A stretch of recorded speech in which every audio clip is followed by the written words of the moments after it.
In the last session, we did problems based on Fisher's index formula. Now it satisfies both the reversibility test, that is time reversal test and factor reversal test. Now we are going to work out the problems, same thing, Fisher's index formula and how it satisfies the reversibility test. Only there is little difference in the given data. Okay, now so I am starting with the problem. Look at this one. From the data given below, calculate Fisher's index number and show how it satisfies both the reversibility test. Now look at the problem. Here it is commodities is given A, B, C, D. Then base year price is given. And base year price and there is what is called as value is given. Similarly for current year also price and value is given. Now first, given the problem, you have to check whether base year current year is given. Okay, so both is given. And for calculating the index number, we require price and quantity. So now you see in the base year, instead of quantity, value is given. So that means you have to find out first quantity, then only I can calculate Fisher's index number. Similarly in this problem, even for current year, only price and value is given, quantity is missing. So for both base year and current year, first we have to calculate quantity, then we have to form the columns, find the total and calculate Fisher's index number. Now base year, so what is the first step you have to do? Given, see whether price and quantity is given. Whichever is not given, you have to find out first, then only you have to proceed with working out the problem.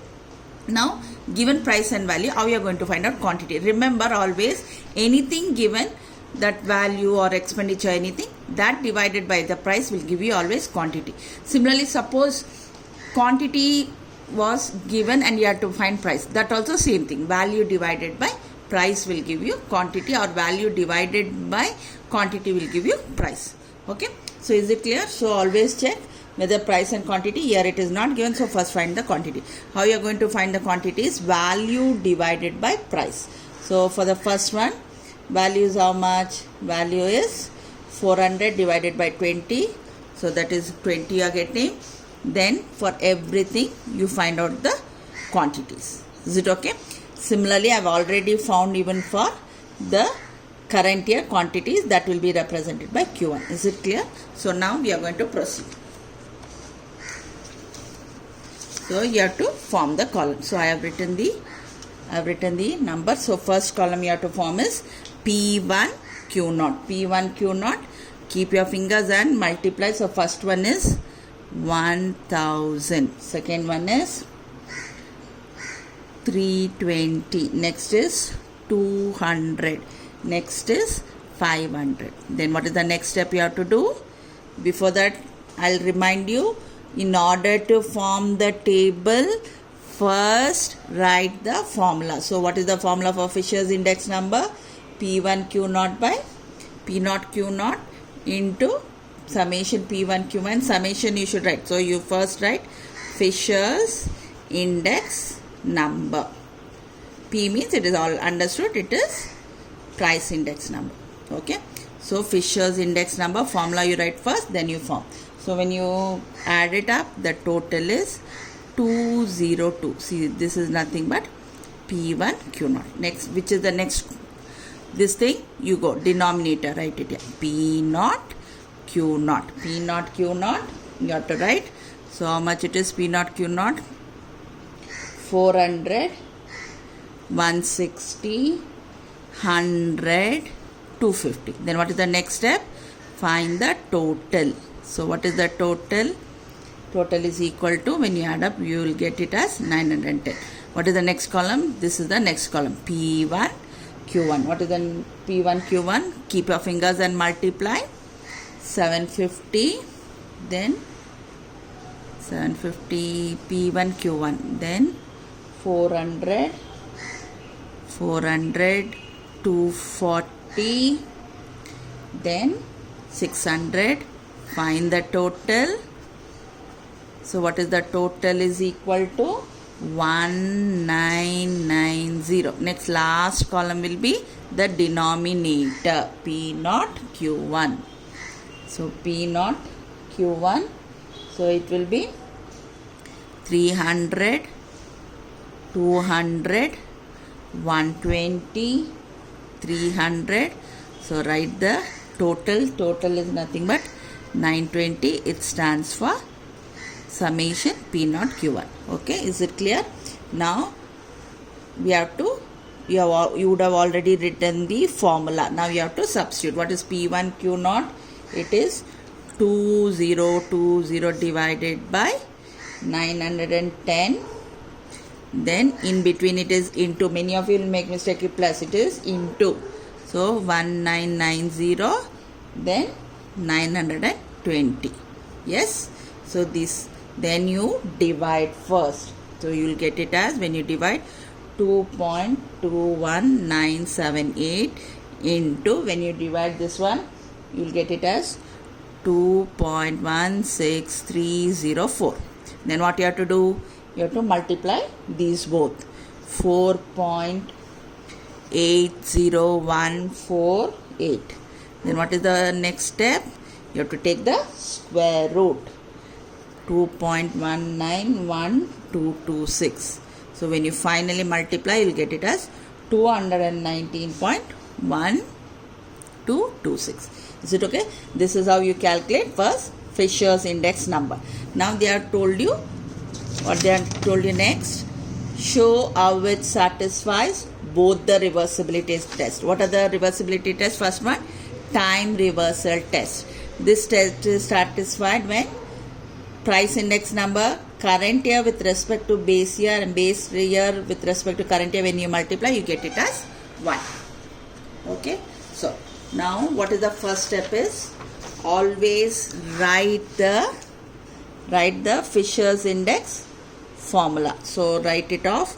P1 Q naught divided by P naught Q naught into P1 Q1 divided by P naught Q1. Then how you write the other one? Again I am repeating, listen. Wherever 1 is there, put it as 0. Wherever 0 is there, put it as 1. So write like this. Wherever 0 is there, here 1 is there, put it as 0. Here 0 is there, put it as 1. Then 0. Is it okay? Now when you are substituting the values, you have to put under one single root sign. First write off this one. You would have written for Fisher's index number here. So just you copy down. So I am just writing 910 into 1990 920. Just what you do, you take the first fraction. For writing the next one, just write the denominator as numerator and numerator as denominator. Is it okay? Then just cancel it. So you will cancel it. So just see. Okay, and then you'll get root 1. Hence TRT is satisfied.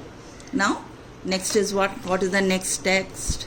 Next test is called as factor reversal test. What is the factor reversal test says? Price index number into quantity index number should be equal to the ratio P1 Q1 P naught Q naught. So what is the first step? For price index number, always write off the Fisher's index number first. So P1 Q naught divided by P naught Q naught into P1 Q1 divided by P naught Q1. Is it clear? Now how you are going to write quantity index number? Remember, wherever P is there, put it as Q. Wherever Q is there, put it as P. So I am going to do the same thing.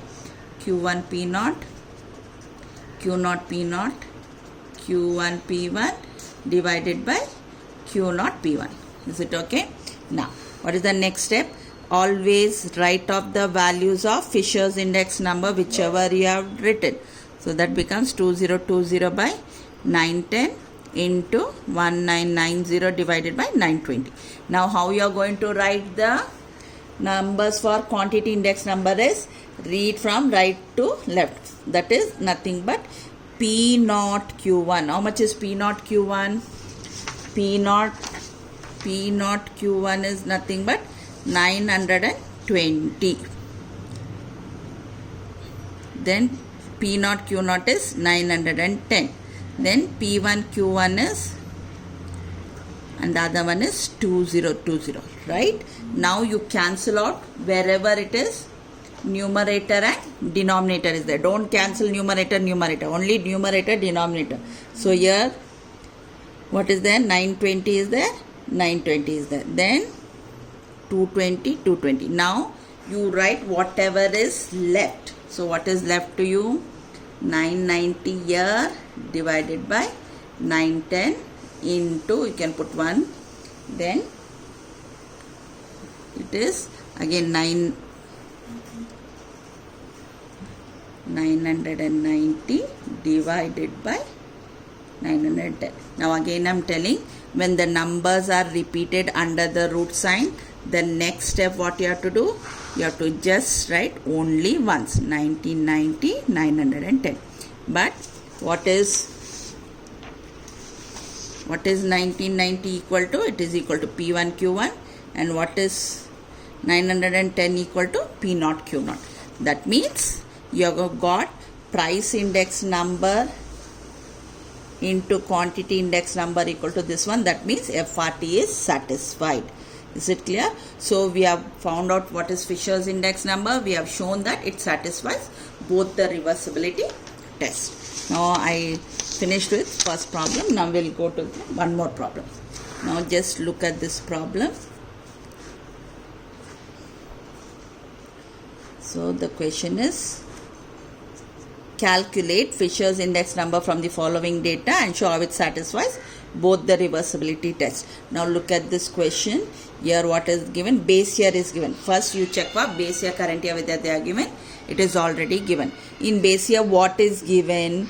Price is given, expenditure is given. In current year what it is given? Expenditure and quantity. So that means in base year what is missing? Price and expenditure. That means quantity is missing. And in current year expenditure and quantity is given. So that means price is missing. So I have already told you that whichever is missing can be got by just dividing one by the other. So I am going to find out quantity for the base year. Quantity for the base year is nothing but expenditure divided by price. So I have found out the values, divide one by the other, you will get the answer. Similarly, for the current year, expenditure and quantity is given, so you are missing the price, so divide one by the other, you will get it. Then what is the next step? Next step is what you are going to do? You are going to write the table with all P naught, Q naught, P1, Q1. Is it okay? So Q naught you found out, copy down that one, and here P1 you found out, copy down. What is the next step? We have to form the table. Okay, so what is the first step I have told you? Always write the formula. What is the formula? P1 Q naught divided by P naught Q naught into summation P1 Q1 divided by P naught Q1. So only when you write the formula you will know what are the columns to be formed. So I have written, so P1 Q naught I have to write. Okay, so first is P1 Q1. Keep your fingers and multiply. So you will get first value as 240, second one 135, 200, 160, 240. Find the total. Total is, when you add up you are getting 975. That is nothing but P1 Q naught. What is the next step? Go to P naught Q naught. So what it is? P naught Q naught, 200, 108, 160, 144, 180. So the total is, when you add up you get it as 892. That is nothing but P naught Q naught. Next we are going to form the third column, P1 Q1. So P1 Q1, you keep your fingers and multiply, so you get it as 300, 220, 250, 140, 300. So find the total. the total you are going to get it as 1210. This is nothing but P1 Q1. Last column is P0 Q1. So P0 Q1, you keep your fingers and multiply. 250, 176, 200, 126, 350. Find the total. So that is nothing but P0 Q1, that's equal to 1102. Now you have written the formula. Substitute the values. It will be 975 divided by 892 into 1210 divided by 1102. Now you divide one by the other. You are going to get it as 1.09305 into 1.098. Okay, so you have written. Now you multiply both. When you multiply both, you are getting it as before 1.2001689. Take the square root. You are getting it as 1.095522. Finally, you write the answer 109.5522. So you are finished with the first one. So that is the answer. So take the root, multiply. Now you have to write the time reversal test. Now listen here. In the solved problems, I have written the explanation for every step. So this is only for your understanding. You should not write in your problems. You just substitute the value. What you have understood, you get the answer. Don't write the explanation. Explanation everyone understands. I have written for every problem only for you to understand. Okay, you people don't write in every step. So this is how it has to be written. So what is the first time reversal test says? This test is satisfied when price index number current year with respect to base year with respect to current year is equal to 1. So what is the first step? You have to write the Fisher's index number first. So P1 Q0 divided by P0 Q0 into P1 Q1 divided by P0 Q1. Then how we are going to write it for this one? Wherever 1 is there, put it as 0. Wherever 0 is there, put it as 1.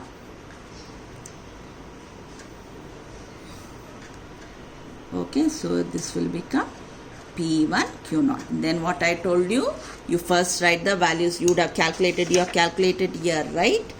You would have written for Fisher's, just copy down that one only. So I'm just copying down. It is nothing but 975 divided by 892. So 975 divided by 892 into 1210 divided by 1102. Then this is nothing but take the first one, write it as the reciprocal. So that means denominator you write it numerator, numerator, denominator. Okay. Then what I told you, you have to cancel wherever it is. Then you have to write root 1, hence FRTA, hence TRT is satisfied. Now what is factor reversal test says? Price index number into quantity index number should be equal to this one. So price index number, how we are going to write, I told you, just write down Fisher's index number. So Fisher's index number you write off. Then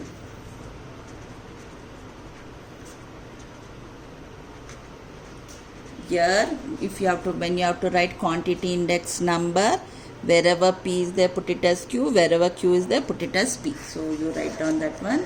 So that becomes Q1 P0, Q0 P0 into Q0 P0 divided by Q0 P1. Now when you are reading, you read from right to left. When you are substituting the value, you read from right to left. So I'll substitute the value.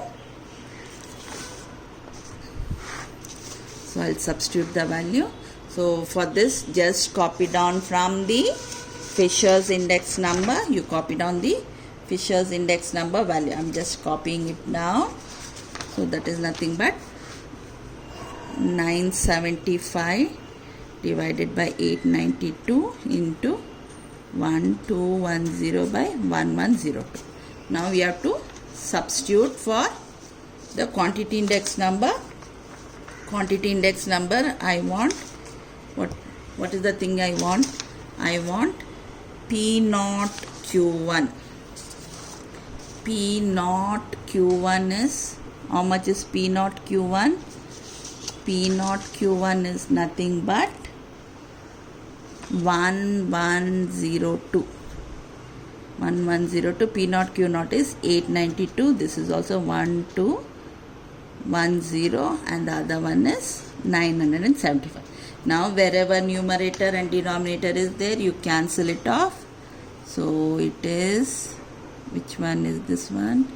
Year and year, year and year. So what you are left with, you write off.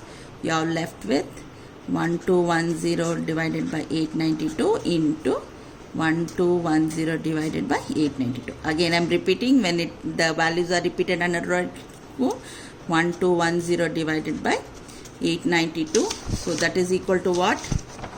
That is equal to nothing but 1210 is equal to summation P1 Q1. This is equal to 892 is P0 Q0.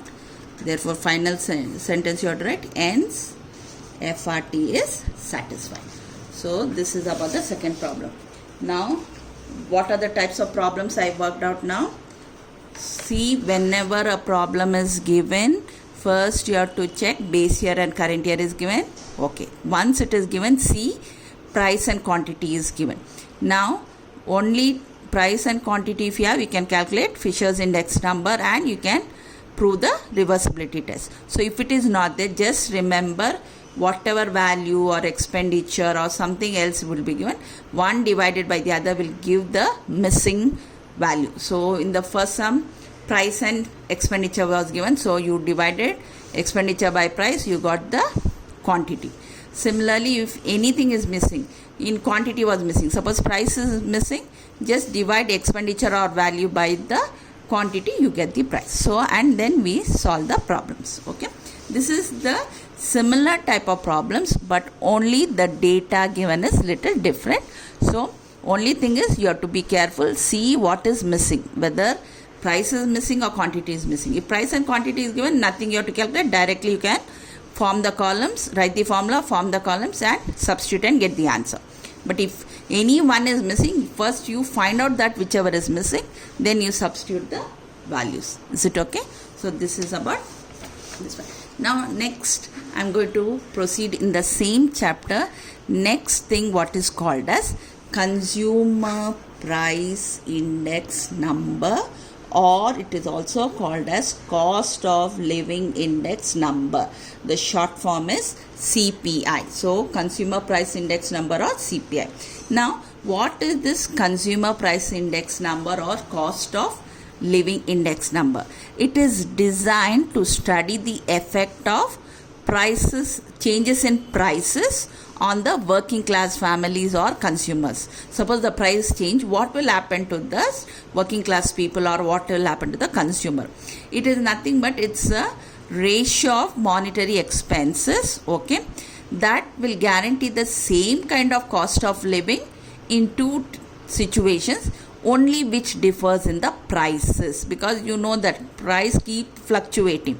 Therefore, depending on the price only, your cost of living also changes. Suppose I want to know if the price changes, what will happen to my cost of living, then I have to use consumer price index number or cost of living index number. That gives you the fair idea about what are the effect of the price changes on your expenditure. Okay. Now, so the short form is what? CPI. Now, there are two methods to calculate the CPI. The first one is called as aggregate expenditure method. First one is called as aggregate expenditure method, and the second one is called as family budget method. Family budget method. Okay. Now I am going to give you the formula for calculating. Formula to calculate aggregate expenditure method. So the formula is, we write the formula like this. So you write it will be nothing but CPI. So we denote it as CPI, which is nothing but equal to P1 Q0 divided by P0 Q0 into 100.